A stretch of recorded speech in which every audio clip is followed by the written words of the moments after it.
A round of applause for them. A round of applause for them.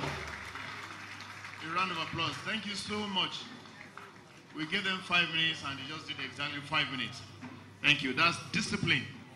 Now we are moving on to our interventionists. Please, we do not have more than 3 minutes per speaker. For interventionists, please. No. Yeah, I mean, all of that has been worked into it. It's been worked into it. So I'm going to call on Dr. Wale Adeniran from Obafemi Awolowo University. A round of applause for him, please. Please, could you pass the mic?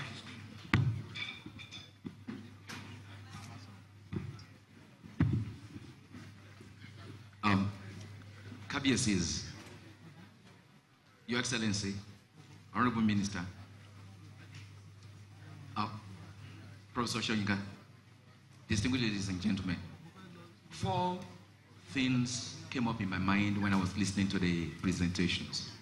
The first one was the point made by Professor Wale Shoyinka about tonality. It reminds me of my experience when I took my sister to the Department of Music at Obafemi Awolowo University, who insisted on learning how to beat the talking drum. So I then saw a talking drum manufactured in the US. And I was worried. And I said, my God, here they come again. They are going to steal our technology without acknowledging us. But I was given reassurance. Now the young music lecturer I was talking with then said, Oga, there is a particular tone that they have not been able to get their own talking drum to produce. Which goes to point to the fact that, we have something unique about our drums. Although I asked him later and his explanation can be said to be, I don't know, maybe esoteric. But the fact remains that the Western technologically manufactured talking drum in the US lacks the ability to produce a particular sound. And that is a big deficiency. Now, the second point is this, I'm linking to now, this gender issue and the disappearance of some types of drums and drumming. It reminds me of my mother's town, Ibaraudo in Ekiti, where there used to be an all-female ensemble. And they will play what is called Ijebutu Regele. Extremely enthralling. It's all female. And the musical composition is spontaneous, either to abuse or to praise or to pass comments.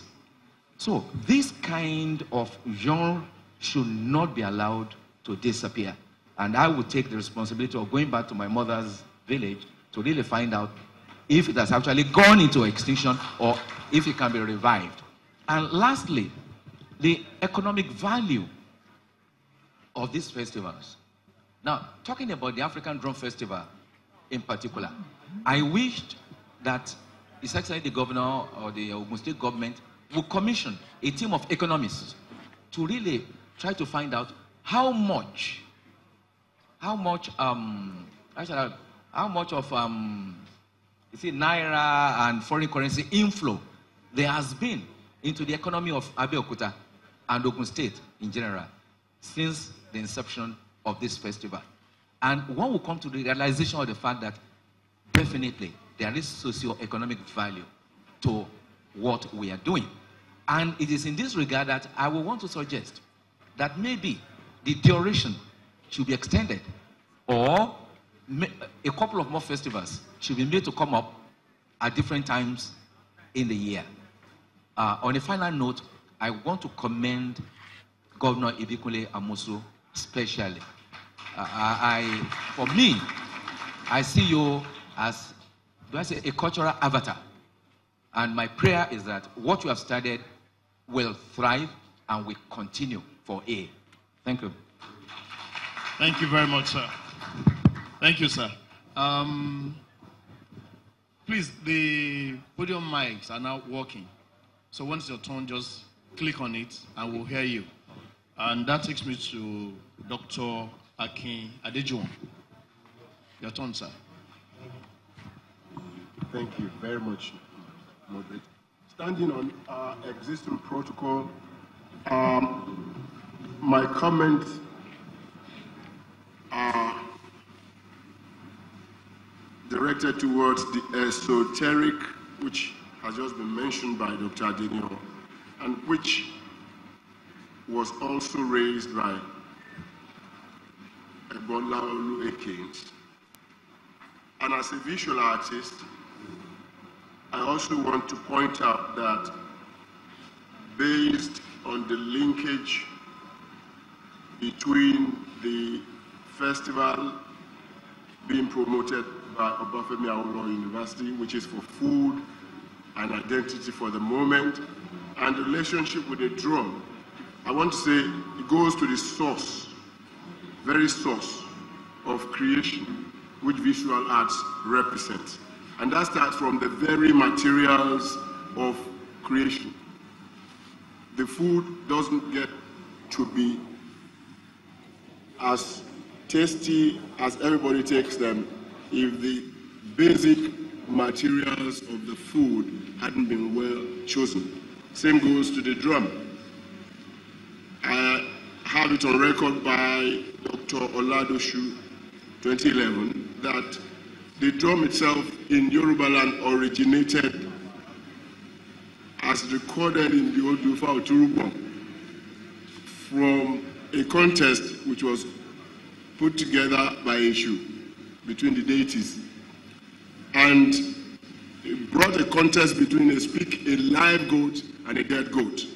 The choice of wood hollowed out and the skin of a dead goat spoke louder than that of a live goat. That's the very source in the Yoruba worldview. So you choose materials, and in the Yoruba sense also, we've discovered that art was practiced in times of yore by family.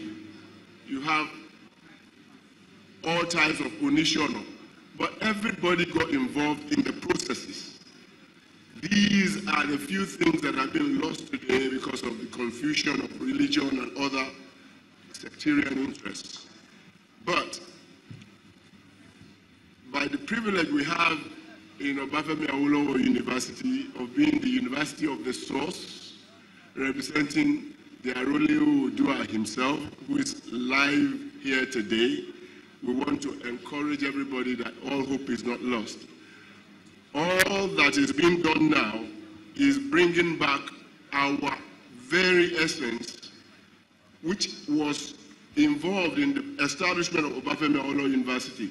Those things that represent the interest of our origins are being brought back, be in the music or in the drums and the festivals. The Arole Oodua himself is making so much effort, particularly through the festivals of Olojo, which now involves the departments of Institute of Cultural Studies and the music and dramatic arts departments of the Obafemi Awolowo University. Our youth are directly involved in animating that festival, which started in 2017. And that says that Oru, Ton Lolowoi, Thank you very much. Thank you. Thank you so much, Dr. Adejuwon. I will now move on to TK Baba, Tunde Kelani.